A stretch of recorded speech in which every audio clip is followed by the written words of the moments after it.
Hey guys, my name is Kale Hyder, and this is my very first YouTube video of all time, so I'm pretty excited, kind of nervous. So my idea behind these videos is that today, first, I'm going to be telling you which schools I'm applying to, and then over the next couple months, I'm going to be uploading videos with my reactions to which schools um, get back to me and whether I'm accepted or rejected or waitlisted. And then finally, I'll upload a video on which school I choose. So first of all, I'm from Davenport, Iowa, which is about 2.5 hours west of Chicago and 4 hours north of St. Louis. So pretty centrally located in the Midwest. Um, I'm a high school senior this year, obviously, so that means college applications and keeping the grades up. And then another thing about me is I had a spinal cord injury 2 years ago, known as transverse myelitis. So that has played a significant role in my life. Um, and it helped me choose my what I want to study in college, which is neuroscience and biomedical engineering. So the schools that uh, I'm applying to reflect those majors because it's cool to apply to super prestigious schools, but if they don't have the majors that you want, there's really no point. So without further ado, these are the schools I'm applying to in alphabetical order from the Common App. That's what I'm applying through. So first, Carnegie Mellon University, Case Western Reserve University, Georgia Tech, Johns Hopkins, Marquette University, Northwestern University, Rice University, Tufts University, Tulane University, University of Chicago, University of North Carolina at Chapel Hill, University of Pennsylvania, Vanderbilt University, and Washington University in St. Louis. And I am not early decisioning anywhere. I'm just regular decisioning and early action. I did a summer program this past summer at WashU in St. Louis. Love the school, beautiful campus. It's definitely one of my number one choices. And the reason I did an early decision there is because I want to see if I can get one of these other schools to um, maybe they can give me more tuition coverage. Maybe they can give me a full ride somewhere. Just I don't want to be paying financial loans into my 30s, especially if I plan to pursue med school. So I just want to see which school offer me most money, and maybe use them as a negotiating tool. Say I get accepted into WashU, and I could say, "Hey, WashU, Tulane is giving me half tuition and financial aid. Can you do better?" So I think there might be a negotiating tool behind that. And that may not be accurate, but that's kind of how I see it.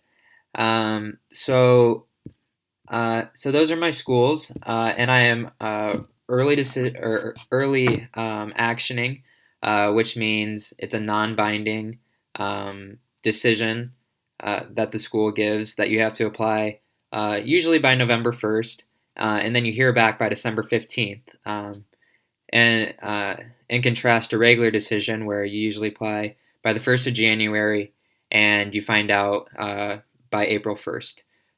So I try to early action as much as possible, as many schools use that early action tool because I like to find out early. I want to wait until mid March or April to find out. So the schools that I'm early actioning to are Case Western, Georgia Tech, Tulane, University of Chicago, and University of North Carolina at Chapel Hill. So all of those schools I'll find out in mid-December, which is awesome because then I can that anticipation of did you get accepted, did you get rejected, did you get waitlisted, it's it makes you kind of crazy inside. So I can't like that. That's why early admitted to those schools. And then I already applied to Case Western Reserve, and I applied to Marquette University, and I applied to University of Chicago, NYU and Vanderbilt. And I know it's only September, but I'm hoping that those schools, WashU or Vanderbilt, even though they don't have that early action, that they'll be able to get back to me by December, which would be really nice. So I feel like I'm pretty far ahead in the process since I'm already applied to a couple schools. I'm applying to 15 in total, which is kind of a lot. Application fees are around $75 for each school, so that costs a lot of money. But I think it's worth having a good amount of schools to choose from, especially with some of these schools with very low acceptance rates. Um, and when you're choosing your schools, they always have like the safety schools that you think that you know you can get in, and then kind of those mid-lying schools that you have a fair chance, and then the reach. And some of my schools, most of my schools are reaches, which is why I'm applying to so many. Um, but yeah, so and now my I want to talk about my ACT. So my ACT, I have a 32 ACT composite with a 30 in both math and science, a 34 in reading, and a 33 in English. So a 32 puts you at the mid 50% for most of these schools. So you have to write a pretty good essay and have pretty good activities and obviously GPA to help boost your admittance chances. Talking about GPA, I have a 4.0 out of 4.0 scale unweighted, which is really nice going into my senior year. It helps a lot, especially with that ACT score. I have finished my personal main essay for the common application, and I wrote it about my story of going through the spinal cord injury and what I've learned. And I think the most important part to learn or to remember when you're doing that common application essay is make it applicable to you. And when I say that is there's so many admission directors that say like if you wrote it about your grandpa and how he inspired you, and then they say, well, that's great, we really wanted to admit his grandpa. So make it really personal to you. Open up to the admittance directors.